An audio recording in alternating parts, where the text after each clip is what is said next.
Hello students, आज हम class twelfth capacitor part को पढ़ेंगे, मतलब पार्ट टू को पढ़ेंगे। पार्ट वन मैंने अपलोड किया हम मेरे यूट्यूब चैनल पे, तो आप जाके सर्च कर सकते हो।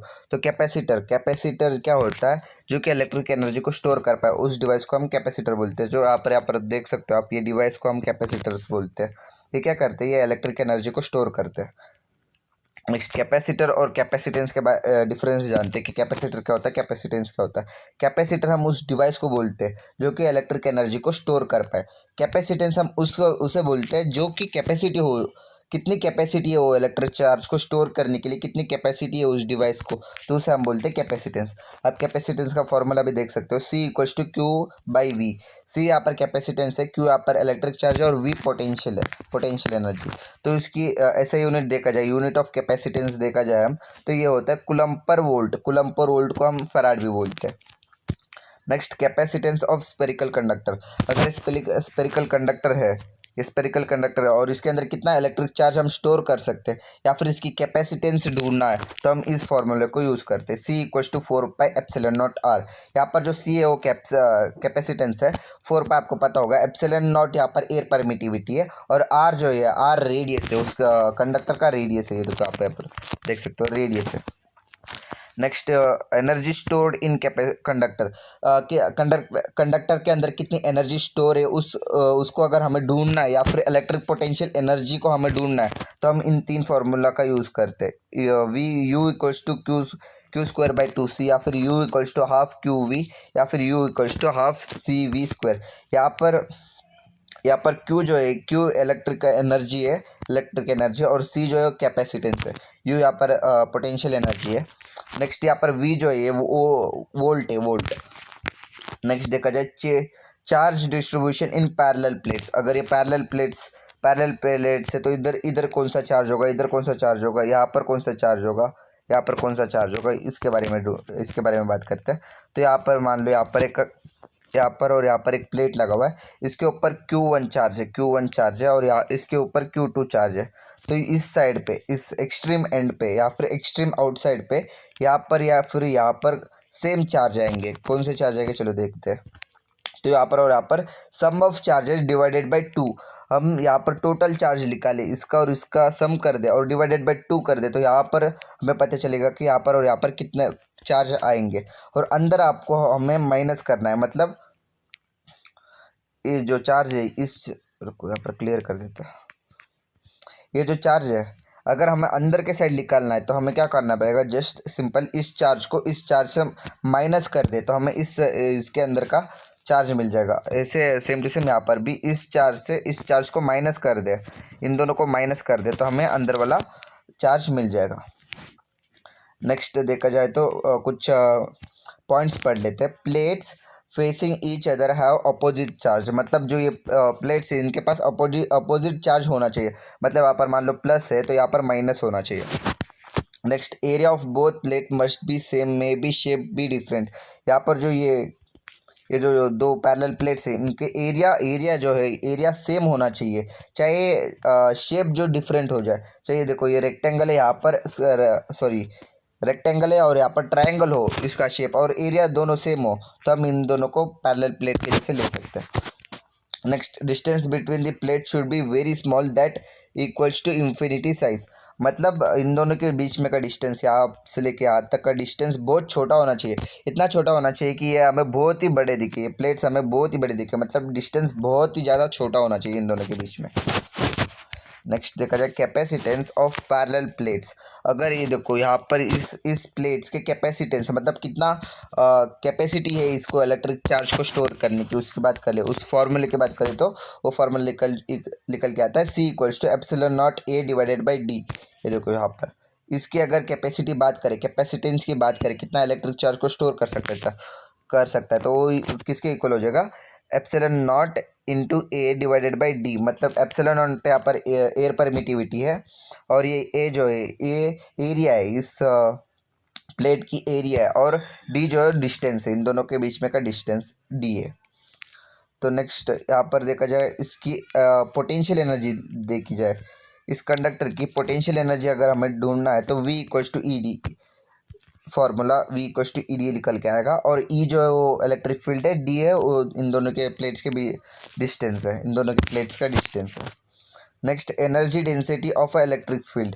एनर्जी डेंसिटी देखा जाए तो हमें पता है एनर्जी स्टोर्ड इन दी इसके अंदर अगर एनर्जी स्टोर्ड है और हमें उस एनर्जी स्टोर्ड का निकालना है, फॉर्मूला देखना है, तो वो निकल के आता है U equals to half epsilon not E square volume. जो वॉल्यूम है, जो इस पूरे कंडक्टर का वॉल्यूम, यहाँ से यहाँ तक का वॉल्यूम है ये।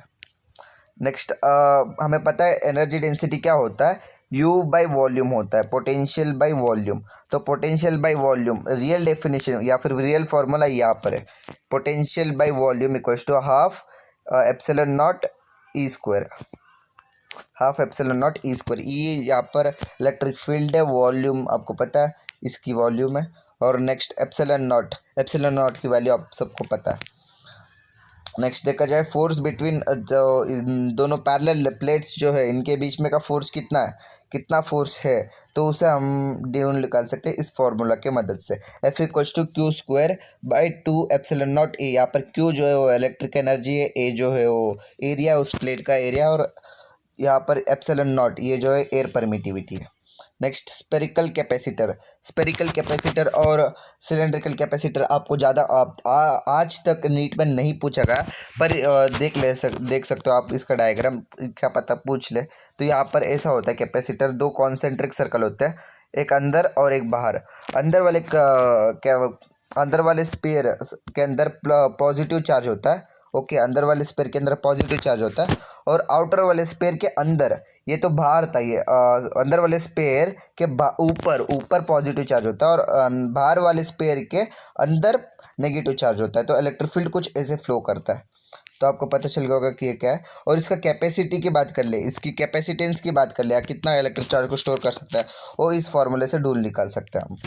नेक्स्ट देखा जाए सिलेंड्रिकल कैपेसिटर भी कुछ इस तरह से होता है, पर उसके अंदर ऐसे नीचे से सिलेंडर निकलता है। तो कुछ इस तरीके से, यहाँ पर मैंने ऐसे बताने के लिए बताया था, कुछ इस तरीके से सिलेंडर कैपेसिटर दिखता है।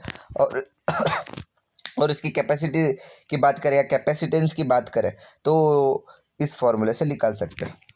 नेक्स्ट कॉम्बिनेशन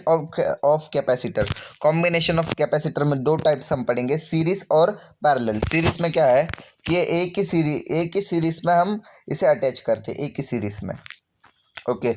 अगर हमें चार्ज देखना है तो चार्ज इक्वली डिस्ट्रीब्यूटेड है, मतलब यहाँ पर जो चार्ज होगा वही यहाँ पर चार्ज होगा और वही यहाँ पर चार्ज होगा, मतलब इक्वली डिस्ट्रीब्यूटेड होता है चार्ज। अगर हमें एक जगह का इस जगह पर चार्ज ढूंढना है तो हम इस फॉर्मूला को यूज़ करेंगे, Q equals to C V. C यहाँ पर कैपेसिटेंस होता है और V यहाँ पर वोल्टेज होता है या फिर पोटेंशियल होता है, वोल्टेज या फिर potential. Next V is distributed मतलब यहाँ पर कुछ अलग ही वोल्ट होगा या पोटेंशियल होगा, यहाँ पर कुछ अलग ही पोटेंशियल होगा, यहाँ पर कुछ अलग ही पोटेंशियल होगा, ये सेम नहीं होता सीरीज के अंदर। अगर हमें ढूंढना है टोटल पोटेंशियल एनर्जी हमें ढूंढना है तो V equals to V1 plus V2 plus V3 निकालना पड़ेगा। अगर हमें एक V निकालना है तो हम इस फॉर्मूले से निकाल सकते हैं सीरीज के अंदर। नेक्स्ट हम देखें तो कैपेसिटेंस टोटल कैपेसिटेंस हम इस फॉर्मूले से निकाल सकते हैं, ओके। अगर हमें एक कैपेसिटेंस निकालना है तो हम इस फॉर्मूले को यूज़ करेंगे।